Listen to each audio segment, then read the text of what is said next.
The rain in the city never seemed to stop. It was a soft, gray curtain that fell day and night, making the bright lights of the tall buildings look like smudged watercolors. On the top floor of one of the tallest buildings, a man sat in an apartment that was too quiet. His name was Julian, and he was a very important man, a CEO. His home was a place of straight lines, cool colors, and expensive things, but it often felt more like a fancy hotel than a real home. There were no family photos on the walls, no messy stacks of books, no signs that a child had ever played there. The only sounds were the quiet hum of the refrigerator and the distant, swishing noise of cars on the wet streets far below. Tonight, Julian was tired. He had spent the whole day in meetings talking about numbers, profits, and security systems. His company built digital walls to keep people's information safe. He was a master at guarding secrets, but his own life was an empty, guarded space.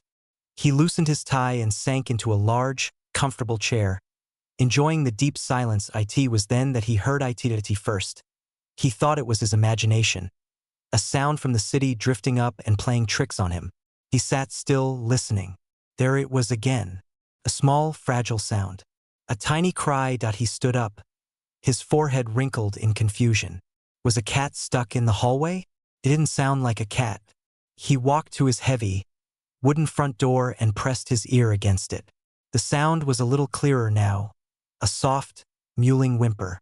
It was a sound that felt entirely out of place in his clean, orderly world. With a slow turn of the handle, he pulled the door open. The hallway outside was empty, lit by soft, dim lights. But there, right on his expensive doormat, was a wicker basket. It was the kind of basket you use for a picnic, but this one had a small, blue blanket tucked inside it. And wrapped in that blanket was a baby. Julian's breath caught in his throat. He froze, his mind refusing to make sense of the scene. The baby, a little thing with a pink face and a tiny fist poking out of the blanket, was starting to fuss. Its cries were getting a little stronger. His eyes darted around the empty hallway. Nothing. No one. He looked down at the basket again and saw a white envelope, taped carefully to the handle. His name was written on it in a handwriting that was strangely familiar. It was a looping, graceful script that tugged at a very old, almost forgotten memory deep inside him. His hands trembled as he reached down and carefully peeled the envelope off the basket handle. He ripped it open. Inside was a single piece of paper. The words were written with the same pen, the same hand. He read them. You once promised to guard us with your life if you ever became someone. Well, you're someone now. Her name is Lily. Please, don't break that promise. It was signed with just a single letter, S. The air left his lungs. He stumbled back into his apartment, the note clutched in his hand, and leaned heavily against the wall. The baby's cries grew louder, echoing in the silent, spacious room. The single initial S was a key, unlocking a box in his mind he had kept closed for over 20 years. His thoughts raced back in time. He wasn't always Julian the CEO. Once he was just a boy named Jules. He grew up in a small town where everyone knew everyone, and his own home was a loud, unhappy place. His escape was his best friend, a girl with bright eyes and a kind smile. Let's call her Anya. Anya's house was his sanctuary. Her family didn't have much money, but their home was always filled with warmth and the smell of something cooking on the stove. He and Anya were inseparable. They would spend hours after school sitting under a giant oak tree at the edge of a field, talking about everything and nothing. They dreamed about the future. He would tell her about his big plans, about getting out of their small town and making something of himself. He remembered one evening in particular. It was autumn and the air was cool. He'd had a terrible fight at home and had gone straight to Anya's, his hands still shaking with anger and sadness. They sat under their tree, and he felt a surge of fierce, protective love for her. He took her hands in his. They were sitting on a blanket of fallen leaves. When I make it, he had said, his voice thick with emotion. When I'm someone who can actually do something, I promise you, I'm going to build a fortress around the people I care about. I'll guard you, Anya. I'll guard you with my life. No one will ever hurt you again. She had looked at him, her eyes soft and a little sad. I don't need a fortress, Jules, she had whispered. I just need you. But life, as it often does, had other plans. He won a scholarship to a college far away. The distance was hard. Phone calls became less frequent. Letters took longer to write. His new world was full of new people, new pressures, new ideas. Her world remained in their small town. The slow, painful drift of young love finally led to a quiet, mutual understanding that it was over. He heard from an old friend a few years later that she had moved to another state. He buried the memory of her, and the promise, deep down, focusing everything on his work, on building his company, on becoming someone.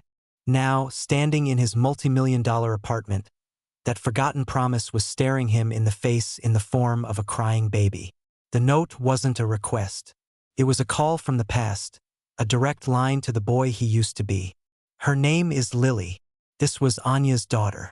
And Anya was in some kind of terrible trouble. The baby's cries snapped him back to the present. He couldn't just stand there. He rushed to the basket and carefully, so carefully, lifted the tiny bundle into his arms. He had never held a baby before. She was so small and light, and she immediately stopped crying, her big, blurry eyes looking up at his face. She made a little cooing sound. A wave of panic washed over him. What was he supposed to do? He needed help, and he needed it fast, but he couldn't involve the police. Not yet. The note felt too private, too desperate. This was a secret he had to handle himself. He carried the baby, Lily, into his living room and laid her gently on the soft rug. He found his phone and called his assistant, a very efficient woman named Mrs. Davi. He tried to keep his voice calm. Mrs. Davi, he said, I need a huge favor. I need a nanny. Right now. Tonight. There was a pause on the other end of the line. Tonight, sir? It's almost 9 o'clock. Is everything all right? Everything is complicated, Julian said, his eyes fixed on the baby, who was now chewing on her own fist. I need someone you trust completely. They need to be discreet. And they need to come to my apartment. To her credit, Mrs. Davi didn't ask any more questions. I will make some calls and find someone, sir. I will send them over as soon as possible. He hung up the phone and looked at Lily. He was a man who solved complex problems for a living, but he had no idea how to change a diaper or make a bottle. He felt completely helpless. He sat on the floor next to her, and she turned her head towards him. You're going to be okay, he whispered, more to himself than to her. I made a promise. He picked up the note from the floor and read it again. Don't break that promise. The words echoed in the quiet room. He looked from the note to the baby, and then out the large window at the rainy, glittering city. The boy named Jules had made a vow under an oak tree. The man named Julian had to find a way to keep it. But first he had to find Anya. He had to find out why she had left her baby at his door, and what kind of danger she was in. The quiet night was over. A storm of the past had just blown into his perfectly ordered life. The next few hours were a blur of quiet panic and strange, new routines.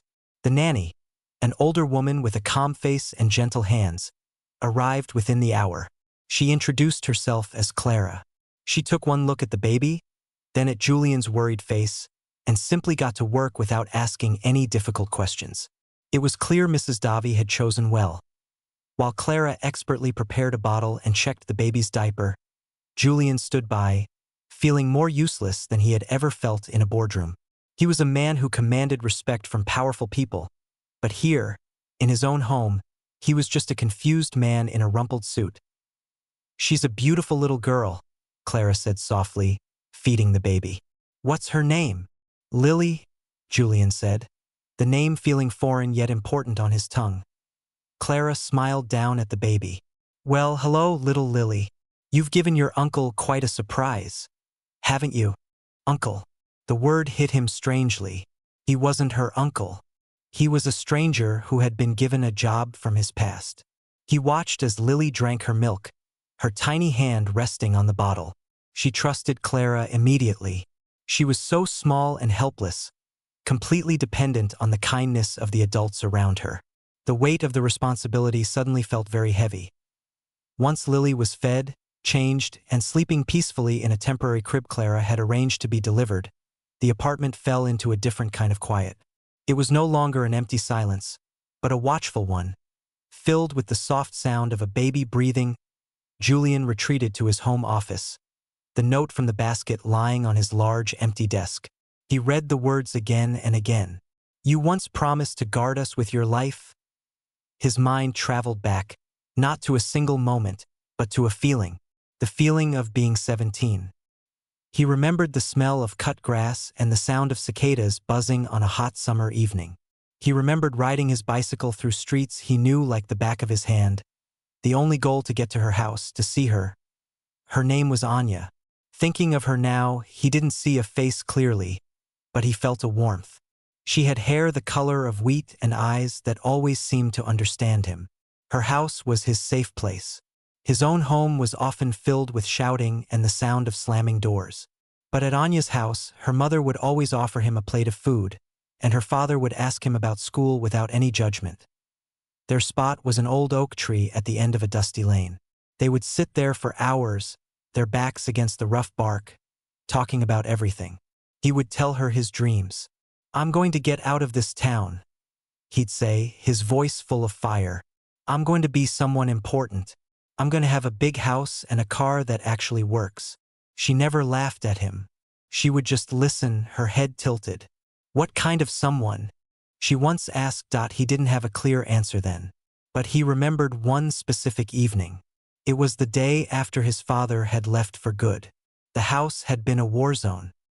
He had found Anya under their tree, and all the anger and fear and sadness inside him had spilled out. He cried, and she just held his hand. When he had no tears left, he made a promise. It wasn't a carefully thought-out plan. It was a raw, emotional vow from a hurting boy. "When I become someone," he had whispered, his voice hoarse, "I'm going to protect the people I love. I'm going to build a wall around them so high that nothing bad can ever get in. I'll guard you, Anya. Promise. I'll guard you with my life." She had squeezed his hand. "I don't need a knight in shining armor, Jules. I just need you to be okay."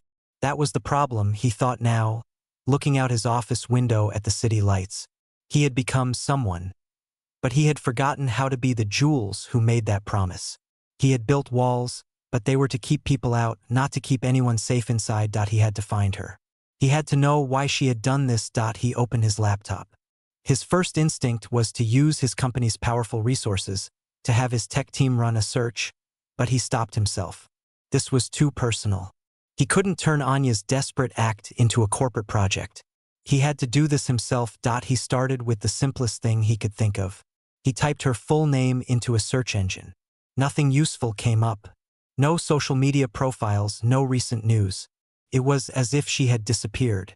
He tried the town they grew up in, looking for old classmates, anyone who might know what happened to her. After a few hours of dead ends, he realized he needed a different approach. He needed to talk to someone from that time. He remembered an old friend, a guy who had been on the football team with him. He found him after some digging. Now living in a different state and working as a car salesman, he picked up his phone, his heart pounding strangely. It felt weird to call someone from a life he had left behind so completely. The phone rang a few times before a deep voice answered. "Hello. Hey, is this Mike? It's Julian." "Well, you knew me as Jules." There was a long pause. "Jules? Wow, I haven't heard that name in years. How are you, man? I heard you're some big-shot CEO now." They exchanged a few minutes of awkward small talk. Julian's palms were sweating. Finally, he took a deep breath and asked the question. "Hey, Mike, this is going to sound strange, but I'm trying to get in touch with Anya. Do you know what ever happened to her?" The line went quiet again, but this time it was a different kind of quiet. "Anya," Mike said, his voice losing its cheerful tone. "Oh man, that's a sad story." Julian's grip on the phone tightened. "What do you mean?" "I heard she moved back to her mom's old house a few years ago. Her mom passed away, you know. It was just her and her little girl. I saw her once at the grocery store. She looked tired, really thin. She said she wasn't feeling too well, but she didn't go into details. Then I heard from my mom that she moved away again maybe 6 months ago. No one really knows where she went. Sorry, Jules. That's all I know. A little girl. So Lily was her only child. And she was sick. The pieces were starting to form a terrifying picture. Anya was alone. She was sick. And she had a baby to care for. She must have been so desperate, with no one else to turn to. And in her darkest moment, she remembered a promise made by a boy under a tree 20 years ago. He thanked Mike and hung up the phone. The office felt suffocating. He walked out and stood in the doorway of the room where Lily was sleeping. Clara was sitting in a chair, reading a book by a small lamp. She's been sleeping like an angel, Clara whispered. Julian just nodded, his throat tight. He looked at the peaceful baby, her chest rising and falling steadily. She had no idea that her mother was gone, that her world had been turned upside down. She had no idea that the man watching her was a stranger who was trying to remember how to be a hero. That he went back to his desk.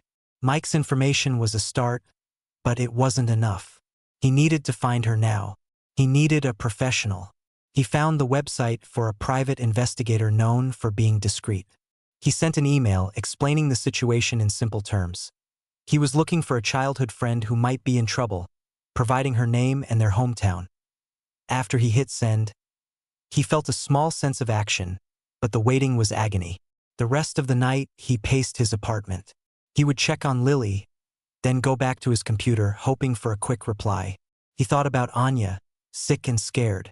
He thought about the promise he had made. He had spent his whole adult life building a company that protected data, that created digital shields. But all those walls couldn't protect the one person from his past who had actually believed in him. The boy who promised to be a guardian had become a man who guarded everything except what truly mattered. And now, the consequences of that were sleeping in the next room, depending on him to make things right. The search had only just begun, and he already felt like he was running out of time. The next few days were the strangest of Julian's life. His world, which usually moved with the predictable rhythm of meetings and deadlines, was now completely upside down. The quiet, orderly space of his apartment was filled with new sounds and smells. The soft gurgling of the baby, the gentle clinking of bottles being washed, and the constant warm smell of baby powder. Lily was starting to get used to her new surroundings. She would watch the lights of the city with wide, curious eyes. Sometimes, she would even smile a small, gummy smile, especially at Clara. With Julian, she was still serious, studying his face as if trying to figure out who he was. Julian tried to go back to work. He sat at his desk at home, staring at his computer screen, but the numbers and reports made no sense. His mind was somewhere else. He was waiting. The private investigator had confirmed he was on the case, but said these things took time. For a man used to getting instant results, the waiting was torture. Every time his phone buzzed, his heart would jump. But it was never the investigator. It was just work. He found himself constantly walking past the room where Lily slept, just to look at her. He still felt clumsy and scared around her. He was afraid he would hold her wrong, or that she would start crying and he wouldn't know how to make it stop. One afternoon, Clara had to step out for a short while to run an errand. She just had a bottle. She should be fine for an hour, Clara said, putting on her coat. She'll probably just sleep. Julian nodded, trying to look confident. Of course, no problem.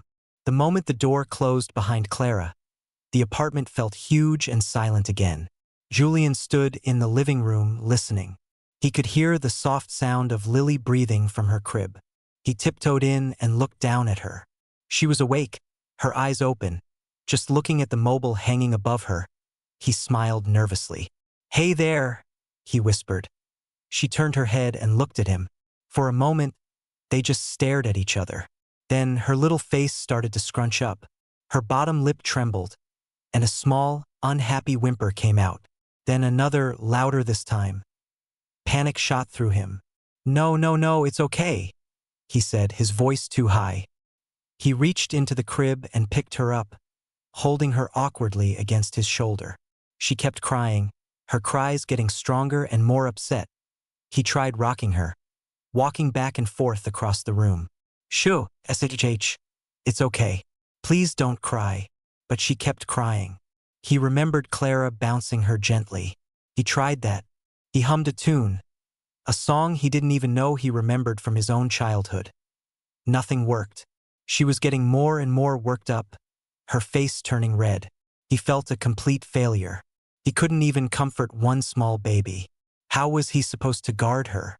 How was he supposed to keep a promise to her mother if he couldn't even stop her from crying?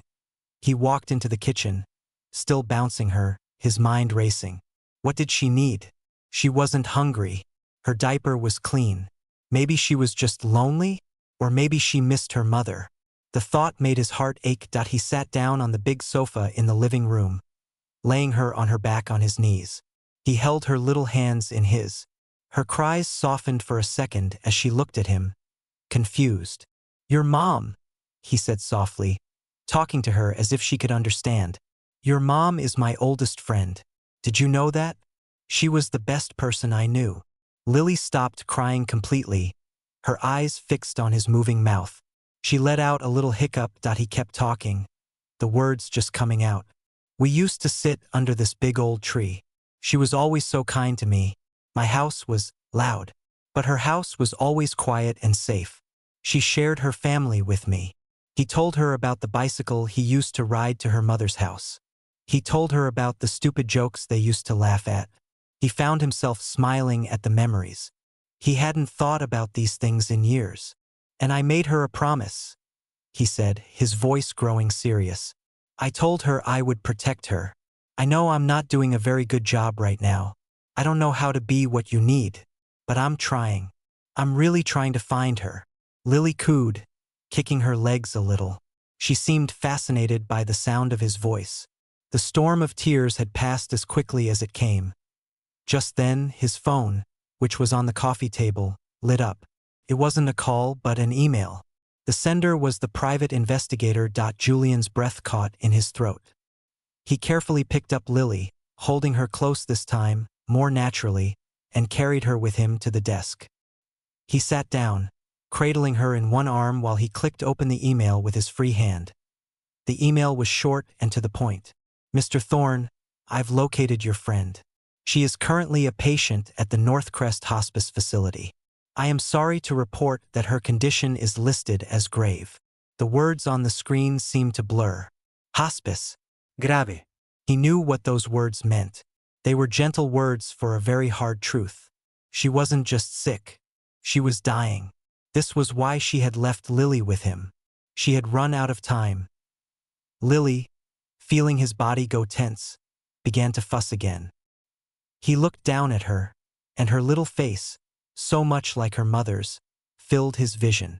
The reality of the situation crashed down on him. This wasn't just about finding an old friend anymore. This was about a mother saying goodbye. This was about a little girl who would never really know her mom. He held Lily tighter. The fear he felt about holding her was gone, replaced by a fierce, protective feeling that rose from deep inside him.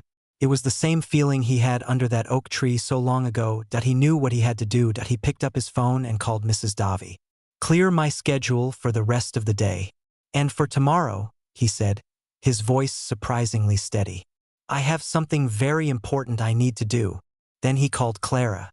"Clara, I need you to come back, please, and pack a bag for Lily. We're going on a trip."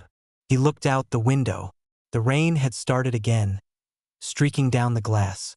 Somewhere out there, in that big, cold city, the girl with the wheat-colored hair was waiting. The boy who had made her a promise was finally coming. He was scared, and he was heartbroken, but he was coming. He had to let her know that her little girl was safe, and that her desperate, last hope had not been in vain. The journey to find her was over. The harder journey, the journey of saying goodbye, was about to begin. The car moved slowly through the city traffic. Inside, it was quiet. Clara sat in the back seat, holding a sleeping Lily. Julian sat in the front, staring out the window but not really seeing the buildings or the people. His mind was somewhere else, at a place called Northcrest Hospice. His stomach was a tight knot of nerves. What would he say? What would she look like? The words from the investigator's email, "grave condition," echoed in his head. He had spent the last 20 years building a life where he was in control. But right now, he felt like that scared teenager again, with no control at all. The hospice was not what he expected. He thought it would be a sad, gray building. Instead, it was a low, modern building surrounded by gardens. Even in the rain, it looked peaceful. There were benches under trees and the windows were large and bright. It was a place designed for quiet goodbyes, and that thought made his heart feel heavy that he turned to Clara. "I won't be long," he said. His voice softer than usual. She nodded. "Take your time. We'll be right here." He stepped out of the car and walked towards the entrance. The automatic doors slid open with a quiet whisper. The inside was warm and smelled of clean floors and faintly of flowers. It was calm, but it was a calm that held a great deal of sadness. That a woman with a kind face sat at a reception desk. "Can I help you?" she asked. "I'm here to see a patient," Julian said, his throat feeling dry. He gave the name of his old friend. The woman checked her computer and her expression softened with a gentle understanding. "Of course. She's in the sunroom at the end of the hall. She loves to watch the birds in the garden. It's just to your right." He thanked her and started walking. His footsteps were loud on the quiet floor. His heart was beating so hard he was sure everyone could hear it. He reached the doorway of the sunroom and stopped. The room was filled with soft, gray light from the rainy sky. There were comfortable-looking chairs and green plants. And there, in a chair by the largest window, was a woman. It was her. It was Anya. But it was also not the Anya from his memories. The young woman with the bright eyes and warm smile was gone. The person in the chair was very thin, her skin pale and almost transparent. A soft blanket was tucked around her legs.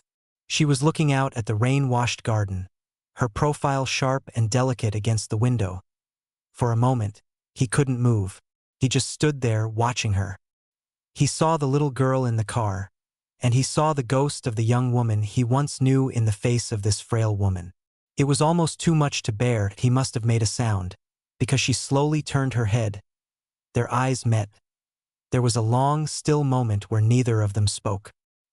He saw the confusion in her eyes, then a flicker of recognition, and then a deep, deep sadness mixed with what looked like relief. "Jules?" she whispered.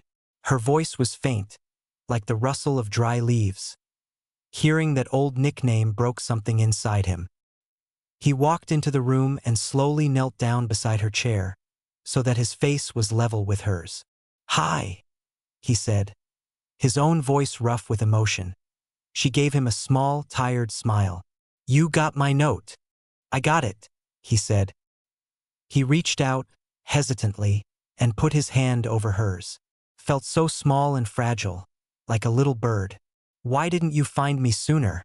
I could have helped." She shook her head slowly. "I was proud. And then, when I got sick, it was too much. I saw your picture in a magazine.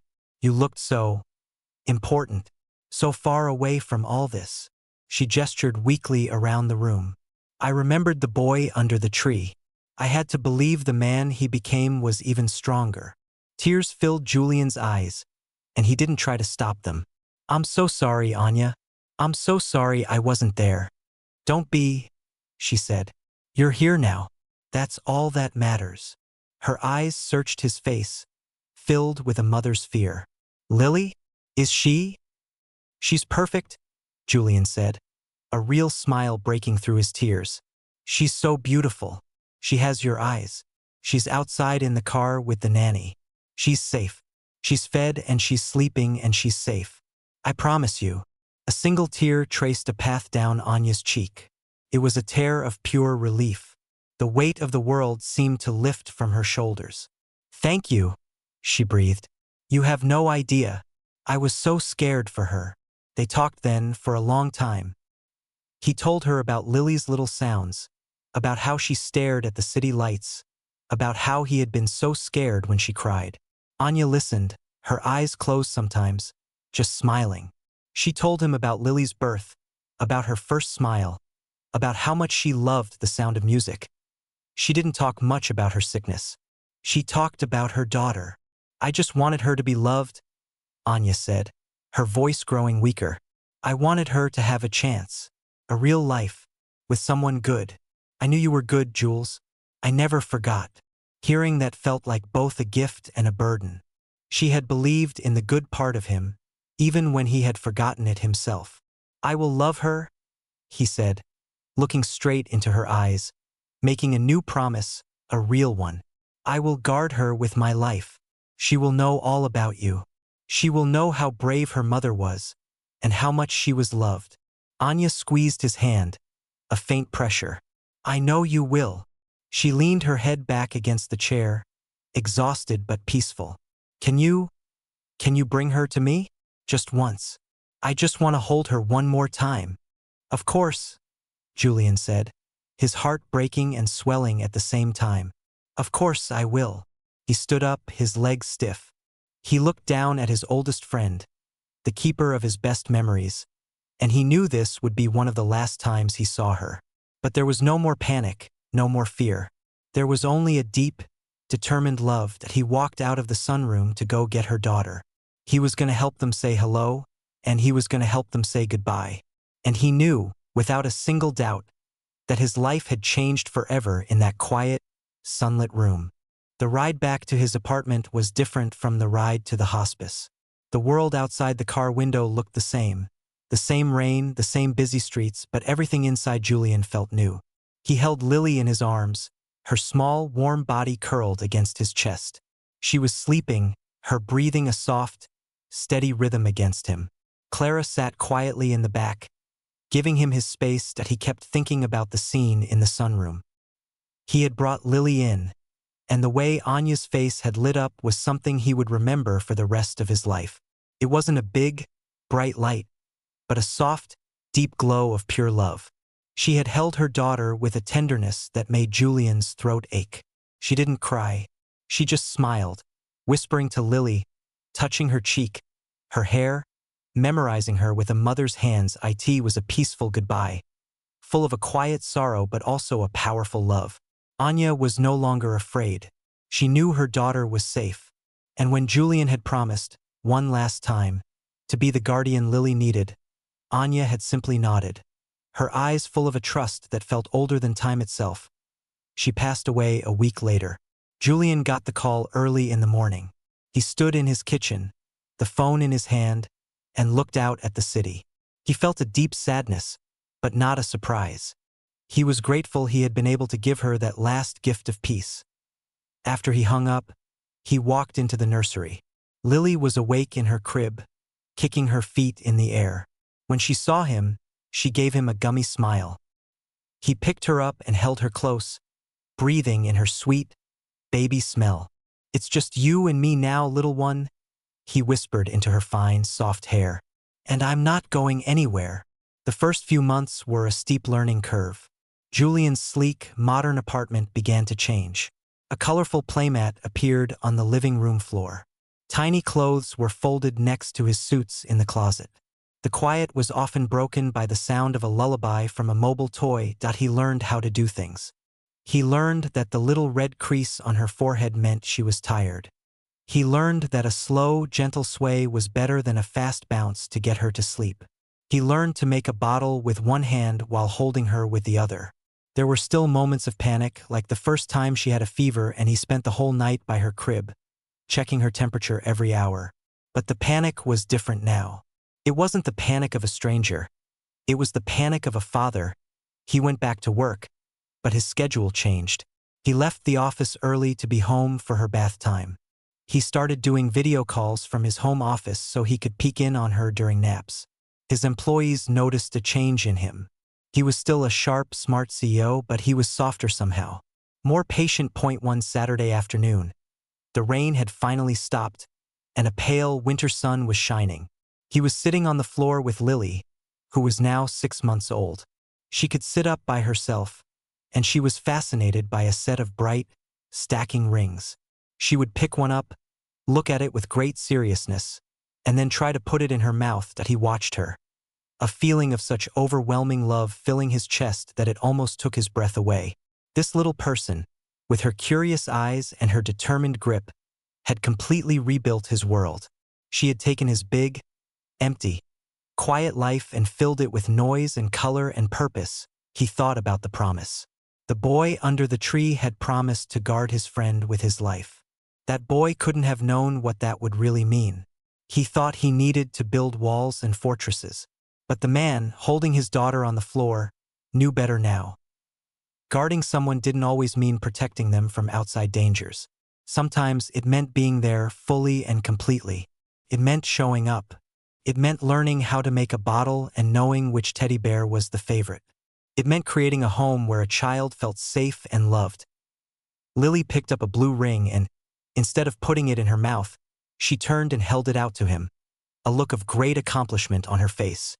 "Duh!" she said, clearly and brightly. It was just a sound, a simple baby noise.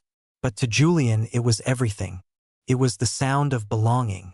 It was the sound of a new promise, one that was made not out of desperation, but out of love, and one that was being kept. Every single day he took the ring from her, his eyes wet with tears he didn't bother to hide. "Thank you, sweetheart," he said, his voice thick with emotion. He gathered her up into his arms and held her, spinning her around gently. She laughed, a joyful, bubbling sound that filled the whole apartment. He looked out the window at the city below. The boy named Jules had made a vow under an oak tree. The man named Julian had finally learned how to keep it. He wasn't guarding a memory anymore. He was building a future. And as he held his laughing daughter, he knew that the most important job he would ever have wasn't being a CEO. It was being a dad. And he was going to be the best one he could possibly be.